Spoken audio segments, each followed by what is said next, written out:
सभी समाज पर दुष्प्रभाव डालते हैं। हमें जो है सारे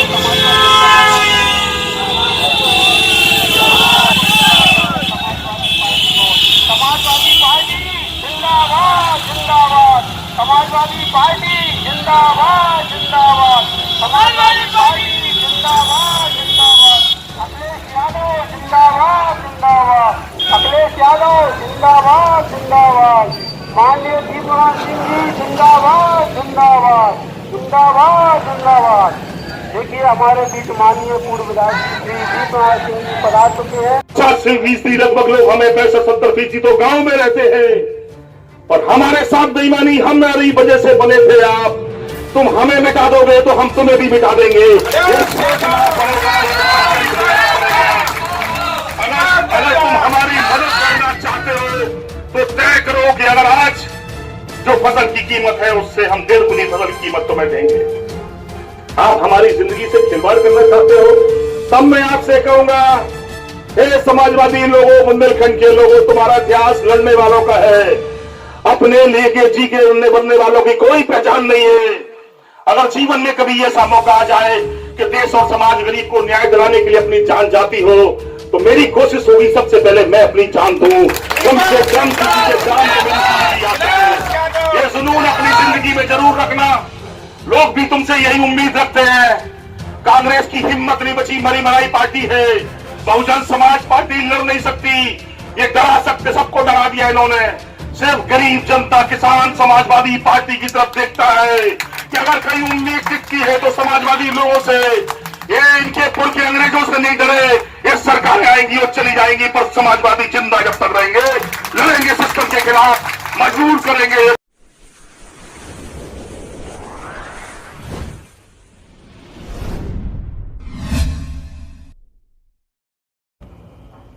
नमस्कार, मैं हूं आपके साथ रश्मि पांडे और आप देख रहे हैं न्यूज 30 एक्सप्रेस। आइए नजर डालते हैं इस वक्त की बड़ी खबर पर।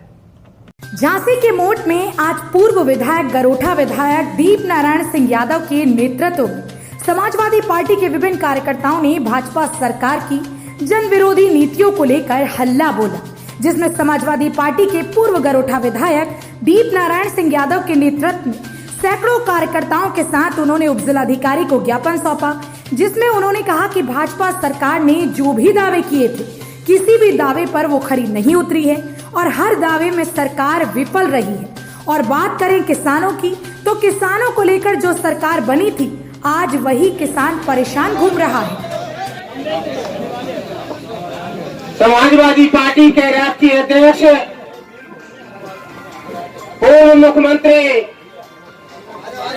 अखिलेश यादव जी के आह्वान कहा था कि मैं यदि प्रधानमंत्री बनूंगा तो देश को प्रति वर्ष 2 करोड़ रोजगार नौकरियां दूंगा बेरोजगारों को। क्या साथियों, 2 करोड़ नौकरियां तो छोड़ो और 2 करोड़ लोगों को बेरोजगार करने का इस मोदी सरकार ने काम किया। आज चाहे रेलवे हो या बीएसएनएल हो, जो कर्मचारी परमानेंट का लाठी डंडों से इन समाजवादी कार्यकर्ता को दबा नहीं सकते। जिस दिन इस समाजवादी पार्टी के कार्यकर्ता अभी तो अंगड़ाई है, जिस दिन युवा जोश में आ जाएगा तो हिटलर जैसी सरकारों को पलट दिया, बाबा लगते तुम कायम हो। साथियों, मैं कहना चाहता हूं कि यदि आप अभी नहीं चाहते तो किसान परेशान है, नौजवान परेशान है, मजदूर परेशान है। इस देश और प्रदेश में सारे लोग परेशान हैं, कोई भी खुशहाल नहीं है। हर व्यक्ति देख रहा है, अखिलेश जी की ओर देख रहा है कि अखिलेश जी आप संघर्ष करो, हम पूरे उत्तर प्रदेश के नौजवान, किसान, बेरोजगार, व्यापारी सब आपके साथ कंधे से कंधा मिलाने के लिए तैयार है।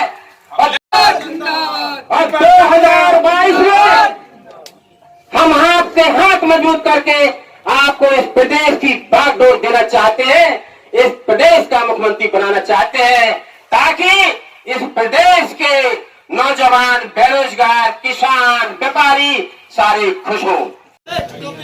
विशेष रूप से उपस्थित हमारे साथी और पार्टी के जुझारू नेता भाई राकेश पाल जी, कुशवाहा समाज के राष्ट्रीय अध्यक्ष, अपना पूरा जीवन पिछड़ा दलितों की लड़ाई को लड़ने वाले, बहुजन समाज पार्टी के राष्ट्रीय अध्यक्ष के कहने पर अपनी सरकारी नौकरी को इस्तीफा देकर गरीबों की लड़ाई को मजबूत करने के लिए अपना जीवन समर्पित जिन्होंने किया, ऐसे साथी हमारे भाई जुगल कुशवाहा जी जो आज हमारे बीच में हैं, हमारे विधानसभा क्षेत्र के मौड़ तहसील के आस पास से आए सभी क्रांतिकारी साथीगण, साथियों, समाजवादी पार्टी संघर्ष करने वाले लोगों का दल है। ऐसी पहचान हमारे पुरखों ने समाज के बीच में बनाई है। जब जब जुल्म जास्ती हुई है, जुल्म जास्तियों के खिलाफ कोई लड़ा है तो समाजवादी आंदोलन के नेता लड़े हैं। जब कांग्रेस की एक तरफा बहुमत की सरकारें बनती थी और देश की सरकार फैसला किसान मजदूरों के खिलाफ लेने की कोशिश करती थी, तब हमारे पुरखे डॉक्टर रोहिया जयप्रकाश जी से लेकर बहुत सारे ऐसे नेता हैं जो सत्ताओं से टकरा गए, लड़ गए, संघर्ष किया, जिंदगी और जबानी खतरे में डाली। ये हमारे पुरखों का इतिहास है और आज भी वही हालत है। जो हुकूमतें बनती हैं या हुकूमतें बनाने की कोशिश हुई लोकतंत्र में, वो इस उम्मीद के साथ हुई कि हम अपने वोट से सरकार बनाएंगे और बनने वाली सरकार पहले दिन से कोशिश करेगी कि हमारे हक में फैसले कैसे ले। यही असल लड़ाई थी और सच्चाई भी यही है कि वोट इस देश और प्रदेश के लोगों का है, जिन्हें हम कभी किसानों की शकल में, मजदूर की शकल में या गांव में रहने वाले लोगों की शकल में पहचानते और जानते हैं। वोट भी इनका है और नोट भी इनका है। अगर देश की सरकार का बजट 30 लाख करोड़ है या उत्तर प्रदेश की सरकार का बजट 4 लाख करोड़ है, तो ये सारा पैसा इन मजदूर किसानों की मेहनत की कमाई का पैसा है। सरकार को सिर्फ फैसला लेना है कि इस पैसे को हमें खर्च किनकी तरक्की पे करना है। हमारी बीजेपी के लोगों से दुश्मनी नहीं है, पर हमें सवाल है कि आप तो कह रहे थे गरीबी मिटा देंगे मोदी साहब, आपकी कोशिश तो लग रही है गरीबी मिटा जा रहा है। बताओ एक फैसला जिसको आपने गरीब को सहारा दे दिया हो। आपके सारे फैसले, आप नोटबंदी लेकर आए, आप तो कह रहे थे गरीबों तुम्हें खुशहाली के लिए नोटबंदी लेके आ रहे हैं।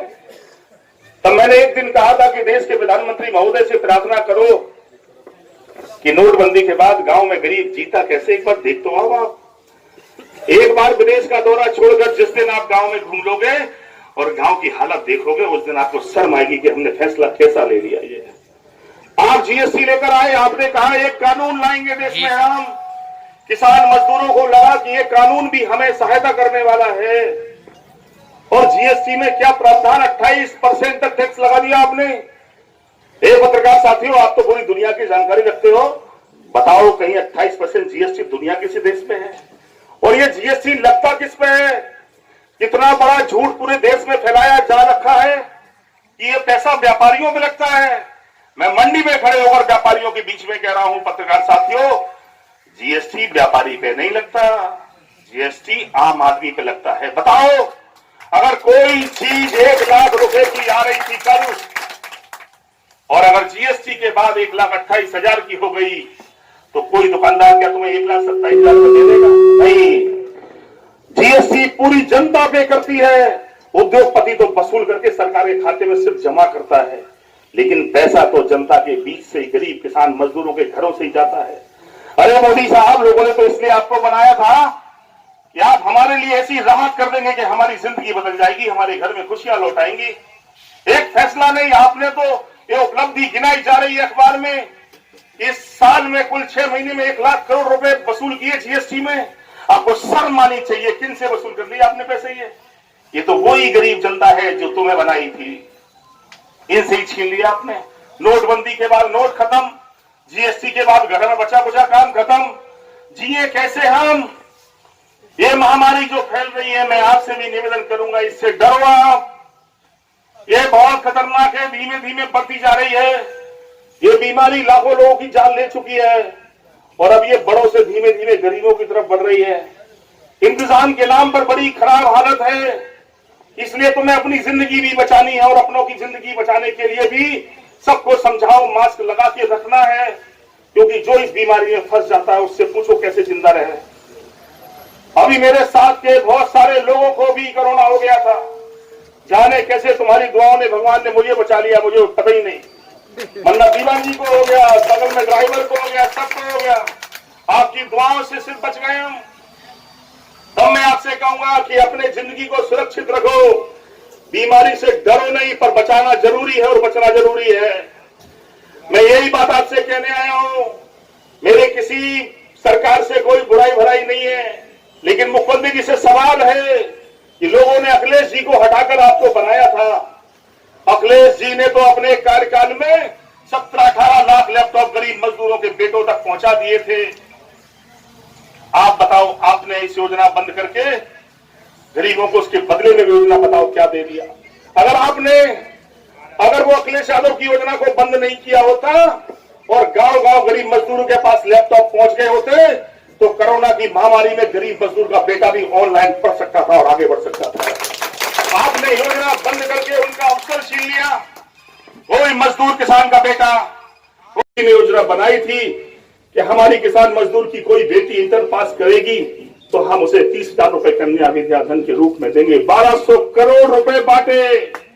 बताओ पत्रकार साथियों, पूरे हिंदुस्तान की सियासत में एक दल बताओ, किसी प्रदेश में बना हो, देश में बना हो, जिसने गरीब की बेटियों को सब 1200 करोड़ रुपए किसान की बेटियों की पढ़ाई के नाम पर, उसे बढ़ाने के नाम पर खर्च कर दिए हो। ये थी योजनाएं बनाई कि हम तुम्हें अपनी बूढ़ी मां को पेंशन देंगे। बीजेपी की सरकार बनी, पेंशन बंद कर दी आपने। तो अरे वो 500,000 रुपए जो गरीब परिवार के पास पहुंच जाते थे, जिससे कभी जीवन की कोई छोटी मोटी जरूरत में उस मां को अपने बेटे की तरफ ना देखना पड़े, वो भी आपने छीन ली। कौन सा समाज बनाने की बात कह रहे हैं आप धमकाकर डराकर राज करना चाहते हैं। कोई जान ना पाए कि आप क्या करने जा रहे हो। आप भय का वातावरण बना रहे हो, पुलिस को आप हथियार बना रहे हो लोगों को मारने का। ये पुलिस में काम करने वाले लोग हमारे परिवारों से जाते हैं, कोई उद्योगपति का बेटा पुलिस में भर्ती नहीं होता। ये सिस्टम हमारे विश्वास का है। पुलिस को देखकर हम गर्व करते हैं कि हमारी जान बचेगी, न्याय मिलेगा। एक संवैधानिक पद पर बैठे व्यक्ति ही पुलिस को हथियार बनाकर इस्तेमाल करे, ये दुर्भाग्य का विषय है। 50% लगभग लोग हमें 65-70% तो गांव में रहते हैं और हमारे साथ बेईमानी हमारी वजह से बने थे आप। तुम हमें मिटा दोगे तो हम तुम्हें भी मिटा देंगे। सोचना पड़ेगा। अगर तुम हमारी मदद करना चाहते हो तो तय करो कि अगर आज जो फसल की कीमत है उससे हम 1.5 गुनी फसल की कीमत तुम्हें देंगे। आप हमारी जिंदगी से खिलवाड़ करना चाहते हो, तब मैं आपसे कहूंगा, हे समाजवादी लोगों, बुंदेलखंड के लोगों, तुम्हारा इतिहास लड़ने वालों का है, अपने लेके जी के बनने वालों की कोई पहचान नहीं है। अगर जीवन में कभी ऐसा मौका आ जाए कि देश और समाज गरीब को न्याय दिलाने के लिए अपनी जान जाती हो, तो मेरी कोशिश होगी सबसे पहले मैं अपनी जान दूं। कम से कम किसी के जान को मेरी जिंदगी आता है। ये जुनून अपनी जिंदगी में जरूर रखना। लोग भी तुमसे यही उम्मीद रखते हैं। कांग्रेस की हिम्मत नहीं बची, मरी मराई पार्टी है। बहुजन समाज पार्टी लड़ नहीं सकती। ये डरा सकते, सबको डरा दिया इन्होंने। सिर्फ गरीब जनता, किसान समाजवादी पार्टी की तरफ देखता है कि अगर कहीं उम्मीद टिकती है तो समाजवादी लोगों से। ये इनके पुर के अंग्रेजों से नहीं डरे। ये सरकारें आएंगी और चली जाएंगी, पर समाजवादी जिंदा जब तक रहेंगे, लड़ेंगे सिस्टम के खिलाफ, मजबूर करेंगे। ये जागीर नहीं है, हमारा ही वोट था, हमारा ही नोट से हमारी तरक्की के सपने गुने थे हमने। यही मैं बात आपके बीच में करने आया हूं। ये हमारी कमजोरियां जानते हैं, इसलिए ये मुद्दा नहीं रुकते नहीं कि हमें करना क्या है। हमारा 4 लाख करोड़ का बजट किस योजना पे खर्च करने जा रहे हो। ये हमारी कमजोरी जानते हैं कि किसान मजदूर खुशहाल होना चाहता है, बच्चों की पढ़ाई चाहता है, नौकरी चाहता है, मूल्य चाहता है, लेकिन इन्हें मालूम है कि चुनाव के दिन ये मुद्दे नहीं रहेंगे। चुनाव के दिन ये हिंदू मुसलमान करा देंगे और ये फिर हमारी गरीबी के मुद्दों से भटका कर सत्ता पकड़ लेंगे। आज क्या हालात है देश में, चीन हमें आप दिखा रहा है बगल में, लेकिन इस सभा के मार्फत तुम ये साहस कराओ चीन के लोगों को, इन पत्रकारों के माध्यम से कि चीनी लोगों, ये हिंदुस्तान की धरती है। अगर तुमने भारत पर हमला किया तो सेना नहीं लड़ेगी, यहाँ का एक नौजवान अपनी जान दे देगा पर चीन को घुसने नहीं देगा। ये हिंदू मुसलमान, ये वो देश है जब पाकिस्तान ने हमला किया था तो अब्दुल हमीद अपनी जान दे रहा था पर पाकिस्तान को आगे नहीं बढ़ने दे रहा था। ये वो देश है जब आजादी की लड़ाई लड़ी जा रही थी तो अशफाकुल्लाह खां फांसी पर चल रहा था। ये इतिहास के कोई लड़ाई इतिहास की उठा लो, पिछले 100-150 सालों की हिंदू मुसलमान ने मिलकर इस देश की आजादी से लेकर सब लड़ाइयां लड़ी है। ये नफरत फैलाने वाले बातों पर ध्यान रखना गांव के भोले वाले लोगों, ये नफरतें बड़ी साजिश की है। ये सिर्फ सत्ता पाने की लड़ाई नहीं है, इसके पीछे की वजह भी जान लो आप। पिछले 10-15 साल में जो पढ़े लिखे लोग हैं वो गौर से सुन लेना, पिछले 10-15 साल में दुनिया की लड़ाई बदली है। आप देखो इराक में किसी देश ने हमला नहीं किया, शिया सुन्नी को लड़ा दिया, देश खत्म हो गया। आप लीबिया चले जाओ, अगल बगल के देश चले जाओ, जितने देश पिछले 5 साल में बर्बाद हुए हैं, किसी देश पर दूसरे देश ने हमला नहीं किया। बगल वाले चालाक देशों ने आपस में लड़ा के देश खत्म कर दिए। यही चाहता है चीन, यही चाहता है अमेरिका के हिंदुस्तान को हम जमीन पर नहीं लड़ सकते। एक एक किसान का बेटा हिंदू मुसलमान मर जाएगा देश के लिए, लेकिन अगर इस देश को हिंदू मुसलमान से लड़ा दो तो मामूली सा देश कब्जा कर सकता है, ऐसा विदेशी सोचते हैं। याद रखना, ये सबसे बड़ी साजिश है हिंदुस्तान को कमजोर करने की। जो लोग देशभक्त बताकर अपने आप को सर्टिफिकेट बांट रहे हैं, अगर उनके मन में भी ये नफरत शामिल है तो देख लेना कि राष्ट्रभक्ति इनके अंदर है कितनी। गौर कर लेना, तुम्हारी लड़ाई इस देश को अमेरिका से आगे ले जाने की थी। तुम्हारी कोशिश गांव में मजदूर का बेटा अच्छी पढ़ाई कैसे कर जाए, हिंदुस्तान का हिस्सा कैसे बन जाए, चीन से आगे कैसे चले जाएं। आप बच्चों की पढ़ाई पर इंतजाम पर कोई ध्यान नहीं है। आपके 5-6 सालों में कैसे बर्बाद हो रहा हमारा बचपन, गांव में मास्टर नहीं है, स्कूल नहीं है। मोदी साहब, लोगों ने तो सोचा था कि तुम बनोगे तो घर का किसान का बेटा भी मोदी बन सकता है। आप तो बन गए, लेकिन सबको निपटाए जा रहे हो आप।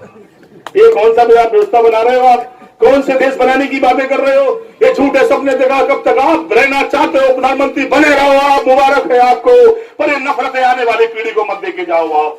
कम से कम इस ईमानदारी पर आओ कि देश किसानों का है, इन किसानों के साथ तो बेईमानी मत करो, इनकी फसल की डेढ़गुनी कीमत दो। इस आह्वान के साथ की मजबूरी है, आज गरोठा भी जाना है, सोशल डिस्टेंसिंग का पालन करना था, तुम्हारी जिंदगी से नहीं खेलना चाहते थे हम, इसलिए सबको नहीं बुलाया। लेकिन याद रखना, जिस दिन किसी तरह जुल्म ना रुके, लड़ाई ना रुके और लाखों लोगों की जान और खतरे में जाए, उनका भविष्य खतरे में जाए, तो समाजवादी पार्टी के लोगों अपनी जान दांव पे लगानी पड़ेगी और लगाना है हमको। याद रखना, अगर पुलिस के दम पर अत्याचार करने की कोशिश करें तो एक एक परिवार के नौजवान को साथ भेज देना। पहले मैं अपनी जान दूंगा तब तुम पर बाल बांका ले दूंगा, ये वादा मेरा है। इस उम्मीद के साथ मैं अपनी बात को समाप्त करता हूँ। ये सभा छोटी है पर इस सभा से संदेश बड़ा है सत्ता में बैठे लोगों को कि सत्ता तुम्हारी जागीर नहीं है। आया था, जो बने थे वो कह रहे थे हम बांध बना देंगे। अरे हम तो एक बांध लगभग 80% बनाई दिए थे। वो नए बांध बनाने की छोड़ो, कोई बना बनाया बांध नहीं बनने दे रहे हैं। अरे आप तो किसानों की बात कह के विधायक बने थे। हमने कहा था कि हम बेटियों की शादी कर रहे हैं, हर किसान की मजदूर की बेटी की शादी करेंगे, तुम चिंता नहीं करो, बेटी हमारे घर का अभिमान है। ये मत सोचो घर में बेटी पैदा हो जाएगी तो तुम्हारे घर में निराशा नहीं आएगी। जब तक तुम्हारा भाई जिंदा है तुम्हारी बेटी की इंतजाम में कोशिश करेगा। चाहे हराओ, तुम कभी अपने घर में इस मायूसियत को नहीं ला देना। मैंने तो सोचा था जो जीते थे वो लोगों की मदद करेंगे। ये तो कह रहे थे कि सपा सरकार में बालू खनन अवैध हो रहा है। भैया अवैध खनन हो रहा था, पर 1000 रुपया में अवैध खनन अगर हो रहा था तो बताओ। 1000 रुपए में चल रही थी बालू, मजदूर किसान के घर में घर मकान बना रहे थे। तुम भैया अवैध कर रहे हो, कौन सा कर रहे हो तो बता दो हमें। गरीब तो मारा जा रहा, 5000 की बालू है, 5 साल से मकान नहीं बना गाँव में किसी का। और तुम तो कह रहे थे बालू के खिलाफ लड़ रहे हैं। हर बालू घाट से तुम्हारा पैसा बना है। मैं प्रशासनिक अधिकारियों से भी कहता हूं, पहली बार इतना चालाक विधायक बना कि ईमानदार मुख्यमंत्री का पोर्टल इस्तेमाल करके सबको लूटे जा रहा है, कोई समझ नहीं पा रहा वो कह रहा है। और मेरी बात झूठ निकल जाए, अगर किसी भी विभाग का पता लगा लो, मैं तुमसे भी कहता हूं, पत्रकारों से भी कहता हूं, हर घाट से विधायक जी का पैसा बना है और नहीं बना निकलेगा। जीवन में कभी राजनीति नहीं करेंगे। जाओ पता लगा लो तुम अपने माध्यम से, चुनाव नहीं लड़ेंगे। जाओ आप पता लगाओ, विभागों में शिकायत होती है, अधिकारियों के अधिकारी डर गए, शिकायत में आए गए। अभी एक पत्रकार ने मुझसे पूछा कि विधायक जी के पूरे परिवार को कोरोना हो गया। मैंने कहा मेरी लड़ाई राजनीतिक तो पूरी है, पर मैं भगवान से प्रार्थना करूंगा वो जल्दी ठीक हो जाए, लेकिन भगवान उनकी बुद्धि भी कुछ ठीक कर दे। ये झूठा तमाशा जनता के बीच में कभी नहीं चल सकता। आप अगर सच्चे हो तो बताओ, मेरी बात का जवाब दो। आप कराओ सारे घाटों की अब सीबीआई जांच और हमारे घाटों की सीबीआई जांच कराओ, तब जनता को पता लगना चाहिए कि असली चोर कौन है। ये रहस्य सब खुलेंगे जब इनके चेहरे खुलेंगे। ये झूठी ईमानदारी का नकाब ओढ़कर 15-15 लाख रुपये महीने घाट से मांगे हो। मैं खुला आरोप लगा रहा हूं, और अगर है हिम्मत तो कराओ जांच सीबीआई की पैसे नहीं बने कि नहीं बने। बाहर के लोग जो काम कर रहे हैं, आपके लोग भी लगे हैं अगल बगल जगह, मजदूरी करते घाट पे, ड्राइवरी कर रहे, कुछ ना कुछ कर रहे होंगे। चुपचाप से मालिक के मुनीम से पूछ लो कितने पैसे जा रहे हैं, तब आपको पता लग जाएगा सच्चियत क्या है। मैंने ये कहा कि राजनीति में हमारी लड़ाई मुद्दों की है। हम तो चाह रहे थे कि तुम भी बात बना दो एक आगे, तुम भी बेटियों की शादी कर दो, और अगर तुम ऐसा करोगे, बांध बना दोगे, शादी करोगे, तो हो सकता है मैं चुनाव लड़ूं, तुम्हें खुद बनाने को तैयार हो जाऊं। लेकिन जनता को बनाकर धोखा देकर बनने की कोशिश करोगे, दूसरों को बदनाम करके राजनीति करोगे, तो ये दुकान ज्यादा दिन चलने वाली नहीं है। ये समाजवादी लोग हैं, डरकर जीने वाले नहीं है, ये लड़कर मरने वाले लोग हैं, जान से देंगे तो डरने वाले लोग नहीं है। और तुम सबका साथ और सहयोग रहा, दुनिया की कोई ताकत अखिलेश यादव को मुख्यमंत्री बनने से नहीं रोक सकती। आज तो भाई कुशवाहा समाज के राष्ट्रीय अध्यक्ष भाई जुगल जी साथ खड़े हैं, कल तो ये साथ नहीं थे, अगर ये साथ पहले होते और कुशवाहा समाज को धक्का लगा देता, सबरे चित्त हो गए थे। ये राकेश पाल जी बैठे हैं, ये पूरे देश में दूर से देख के पाल को पहचान जाते हैं। ऐसी राजनीति में लोग बिरले होते हैं। ये हमारे भाई की तरह सब लोग साथ खड़े हैं। हम सब जातियों की नफरत मिटाएंगे। भगवान ने सिर्फ हमें इंसान बनाया था, ये जाति हमारे पुरखों ने बनाई। ये जातियों की नफरत मनों से निकालनी पड़ेगी हमें। नहीं निकालोगे तो कभी देश नहीं बना सकते आप। हो सकता मुझे एमएलए बना दो, हो सकता मुझे कुछ और बना दो। ये नफरतें मिटानी पड़ेगी हमें। खास तौर से मैं अपने समाजवादी परिवार के लोगों से कहना चाहता हूं, इस मानसिकता से बाहर निकलकर हम देश बना सकेंगे। बहुत बहुत धन्यवाद। गरोड़ा जाना है, देर हो चुकी है, फिर मिलेंगे आराम से। बिल्कुल कोई नियम नहीं तोड़ना है, अपना स्कार्फ लगाओ, बचाना है लोगों को, खुद भी स्कार्फ में रहना है, कोई चैनल में छुरा दूर रहना सब लोग। और यहाँ पर ज्ञापन दिया गया है, क्या है पूरा मामला? देखिए, पूरे प्रदेश में जिस तरह का माहौल है, जिस तरह के फैसले हैं, वो जनता के हक में नहीं है। जनता पूरी तरह से परेशान है, सारी योजनाएं बंद हैं, पूरी तरह से लोग परेशान हैं। लगातार अपराध बढ़ रहे हैं। आप देख रहे हो किस तरह से जनता लूटी जा रही है हर योजनाओं के माध्यम से, किस तरह से कोई सहायता नहीं हो रही। वही देश की सरकार का फैसला है। अगर आप देश की सरकार का कल का फैसला ही सुनेंगे तो किसानों के हक में भाषण दे रहे हैं, पर किसानों को बर्बाद होने के रास्ते पर ले जा रहे हैं। अरे आप कौन सी व्यवस्था बना रहे हैं? कम से कम मंडी तुम्हारे पास एक ऐसा स्थल है जहां सरकार अपने वाद्य मूल्य पर लोगों किसान को खरीद कराने मजबूर कर सकती है। लेकिन बाहर में आप उद्योगपतियों को ये रास्ता देने जा रहे हैं। किसान की मजबूरी है, उसे घर में बेटी की शादी है, बीमार है, वो मजबूर होकर कम कीमत फसल बेचेगा। ये तो किसानों को बर्बाद कर देंगे। आप तो कह रहे थे हम 1.5 गुनी कीमत करेंगे। ये तो कहीं ना कहीं मैं कह सकता हूँ ये काला कानून है जो इस देश के किसान को बर्बाद कर देगा। वहीं मंडी का जो शुल्क है, कम से कम वो किसानों के हक में काम आता था, वो भी बर्बाद होने जा रहा है। तो वहीं देश की सरकार के फैसले, प्रदेश की सरकार के फैसलों के खिलाफ आज समाजवादी पार्टी के राष्ट्रीय अध्यक्ष अखिलेश जी ने आह्वान किया था। आज देख रहे हैं पूरी तहसीलों पे जनमानस उमड़ा हुआ है। कोरोना पे रोकते रोकते लोग आए हुए हैं। जिस दिन कोरोना से हम मुक्ति पाएंगे उस दिन देखिए जनमानस का भीड़ कितनी जबरदस्त होगी। अभी आज हम लोग झांसी देकर आए, फिर हम लोग मोट में दिए, अब गरोठा जा रहे हैं। ठीक है।